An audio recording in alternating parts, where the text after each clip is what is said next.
नमस्कार। जय श्री कृष्णा। जियो गीता के संग, सीखो जीने का ढंग। श्रीमद् भगवत गीता हमें जीवन जीने की कला सिखाती है। श्रीमद् भगवत गीता के शब्द शब्द में प्रेरणा निहित है और प्रेरणा की ज़रूरत हर व्यक्ति को हो, चाहे बाल हो, चाहे तरुण हो, चाहे किशोर हो, चाहे युवा हो, चाहे व्यवसायी हो, चाहे कर्मचारी हो। जीवन के हर क्षेत्र में हम सब लोग इस बात को अनुभव करते हैं कि यदि हमारा मन काम में लगता है तो हम सफलता प्राप्त करते हैं, और जब हमारा मन काम में नहीं लगता है तो हमें वांछित फल नहीं मिलता है और हम परिणाम में दुख भी पाते हैं, निराश भी हो जाते हैं। इसलिए भगवान ने श्रीमद् भगवत गीता में शरीर को, मन को, इंद्रियों को, सबको साधने का जो विज्ञान बताया है, ये तो उसका हम बचपन से अभ्यास करें तो निश्चित रूप से हम अपने जीवन के उद्देश्य को प्राप्त कर सकते हैं। आज श्रीमद् भगवत गीता शब्द शब्द प्रेरणा के अंतर्गत हम तृतीय अध्याय के 6वें श्लोक पर चिंतन कर रहे हैं, जो इस प्रकार से है। श्री भगवानुवाच कर्मेन्द्रियाणि संयम्य य आस्ते मनसा स्मरन् इंद्रियार्थान् विमूढात्मा मिथ्याचारः स उच्यते। भगवान ने कहा कि हे अर्जुन, जो मनुष्य अपनी इंद्रियों को संयमित करके मन से इंद्रियों के विषयों का चिंतन करता रहता है, उसमें रमण करता रहता है, ऐसे मूढ़ बुद्धि व्यक्ति को, पुरुष को मिथ्याचारी कहा जाता है। बंधुओं, ये जो तीसरा अध्याय है इसका नाम है कर्मयोग। आज हमारे विद्यालयों में, हमारे समाज में कर्म कैसे करना चाहिए इसका विधिवत प्रशिक्षण नहीं होता है। वास्तव में यह जो जीवन का प्रबंधन है, जिस राष्ट्र में जितना अधिक व्यक्तित्व विकास पर ध्यान दिया जाता है, वह राष्ट्र उतनी जल्दी ही अपने लक्ष्य को प्राप्त करता है। क्योंकि हम लोग भी चाहते हैं कि हमारा संगठन और हमारा देश यह विश्व की एक महाशक्ति बने, लेकिन यदि योग्य कार्यकर्ता नहीं होंगे, समाज के लोगों को कर्म करने का विज्ञान पता नहीं होगा, तो वे चाह करके भी, इच्छा रखते हुए भी कर्म में सफलता नहीं प्राप्त कर पाते हैं। तो यह जो श्लोक है, ये बड़ा विशेष चिंतन कर रहा है कि ऐसा व्यक्ति जो सफलता का आकांक्षी है, और सफलता का आकांक्षी कौन नहीं है, तो हम सब में से चाहे कोई भी हो, अगर कोई विद्यार्थी बालक वो विद्यालय जा रहा है तो उसके मन में तो ये बात है ही कि हमें परीक्षा में उच्च अंक प्राप्त करने हैं। कौन ऐसा स्नातक नहीं है जो ये नहीं चाहता कि हमें अच्छी नौकरी प्राप्त करना है। तो लक्ष्य तो है, लेकिन लक्ष्य को भटकाने में अगर कोई भी बात मुख्य रूप से ध्यान में आती है तो हमारा मन है। तो यहाँ पर इस श्लोक में भगवान ने यही बात कहा कि जो लक्ष्य को प्राप्त करने के लिए संयम तो अपना रहा है, अपनी इंद्रियों को तो रोक रहा है, लेकिन वो मन से उन्हीं विषयों का ही चिंतन कर रहा है, उसमें ही रस ले रहा है, तो वह व्यक्ति कभी भी लक्ष्य प्राप्त नहीं कर सकता है, वो भटकाव को प्राप्त हो जाएगा। इसलिए ये जो बात है, ये इसी नाते एक संत ने कहा है कि मन न रंगायो जोगी कपड़ा, कि हमें अपनी इंद्रियों के साथ ही अपने मन पर भी ध्यान देना है।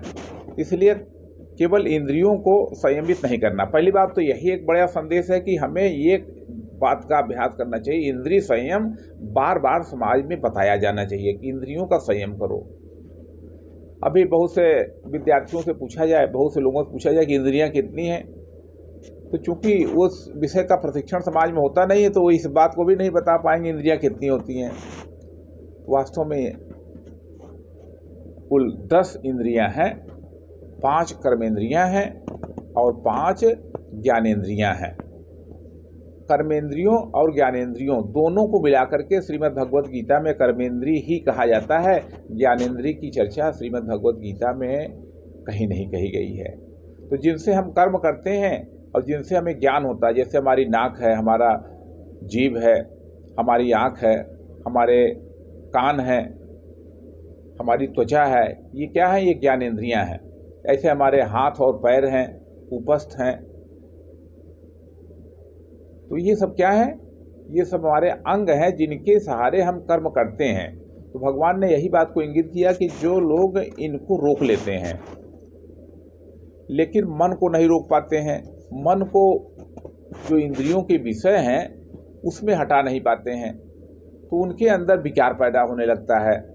बाहर से तो भोगों को त्याग कर दिया, लेकिन अब आप देखिए कि बहुत से ऐसे विद्यार्थी हैं, विद्यालय जाते हैं लेकिन मन नहीं लगता है। मैं अपना स्वयं बता रहा हूँ कि मैं चूँकि विद्यालय में बचपन में विलम्ब से गया, लगभग हमारी लगता है कि 6 या 7 वर्ष हमारी उम्र रही होगी, तो मैं विद्यालय जाना शुरू किया। विद्यालय तो जाता था लेकिन विद्यालय जाने में मेरा मन नहीं लगता था। अक्सर मैं रोते हुए ही विद्यालय जाता था। इसी प्रकार से बहुत से लोगों के साथ है कि वे अपने मन को तो नहीं रोकते हैं लेकिन अपने इंद्रियों को रोकते हैं। कहते हैं कि हम ये नहीं करेंगे, हम वो नहीं करेंगे, लेकिन मन से लोक लाज के बस या डर के बस या भय के बस किसी कारण से वे कुर्सी पर तो हैं लेकिन काम नहीं करते हैं। तो यहाँ जो भगवान ने इस बात को इंगित किया है कि अगर हम इंद्रियों को तो संयमित कर रहे हैं लेकिन हम अपने मन को भी उसमें से विषयों में से हटा लें तो निश्चित रूप से हमारे जीवन की उन्नति बड़ी तेजी से होगी। और ये जो बात हो नहीं पाती है उसके लिए भगवान कह रहे हैं कि वो विमूढ़ आत्मा है, जिसकी बुद्धि में भ्रम हो गया है, डिल्यूजन हो गया है, वो सोच ही नहीं पा रहा है कि हम संयम तो कर रहे हैं इंद्रियों को और अपने मन को भी हटाना चाहिए। तो ये ज्ञान से तय होगा कि हमने निर्णय क्या किया है। बंधुओं, जो श्रीमद् भगवद गीता का चिंतन है, हम इसकी समाज में चर्चा करें, लोगों को पढ़ने के लिए, धारण करने के लिए आग्रह करें, क्योंकि श्रीमद् भगवद गीता ऐसा एक महाग्रंथ है, ऐसा पावन ग्रंथ है जो केवल पूजा की बात नहीं करता है अपितु कर्म की बात भी करता है, विज्ञान की बात करता है। विज्ञान सम्मत चीज़ें इसमें दी गई हैं, लेकिन दुर्भाग्य है कि समाज में हमारी नई पीढ़ी के पास ये चीज़ नहीं जा पा रही है। हम सभी लोगों को, जितने हमारे स्वाध्यायी बंधु हैं, उनसे मेरा आग्रह है कि वे तो नित्य गीता का स्वाध्याय करें ही, लेकिन समाज के विद्यार्थियों को, समाज के युवाओं को, समाज में जिनको अपने जीवन में कुछ विशेष करना है, उनसे निरंतर इस बात के विज्ञान के बारे में चर्चा करते रहें। आइए हम सब लोग स्वाध्याय करें और अपने जीवन को आगे बढ़ावें। जो नर करते गीता गान, उनमें जगते सद्गुण महान। तो ऐसे सद्गुणों की प्राप्ति के लिए भी श्रीमद् भगवद गीता का चिंतन हमें करना चाहिए, स्वाध्याय करना चाहिए। और यह संस्कृत में है, कठिन है, केवल यह मान करके हमें इससे विमुख नहीं होना चाहिए। फिर तो वही विमूढ़ात्मा वाली बात होगी कि ये तो मिथ्याचार जैसी बात हो जाएगी कि हम चाहते हैं और करते नहीं हैं। हम चाहें भी, हम करें भी, हम अपनी इंद्रियों पर भी विजय पाएं, बाहर के विषयों से अपने को रोकें भी, लेकिन अपने मन को भी उन्हीं जो लक्ष्य है उसी में लगा दें कि बार बार मन को प्रेरित करते रहें। तो मन को प्रेरित करने के लिए श्रीमद् भगवद गीता का ये जो मंत्र है, इसका हम लोग चिंतन, मंथन, मनन और आचरण करते रहें। यही आप सभी बंधुओं से निवेदन है। जय श्री कृष्ण।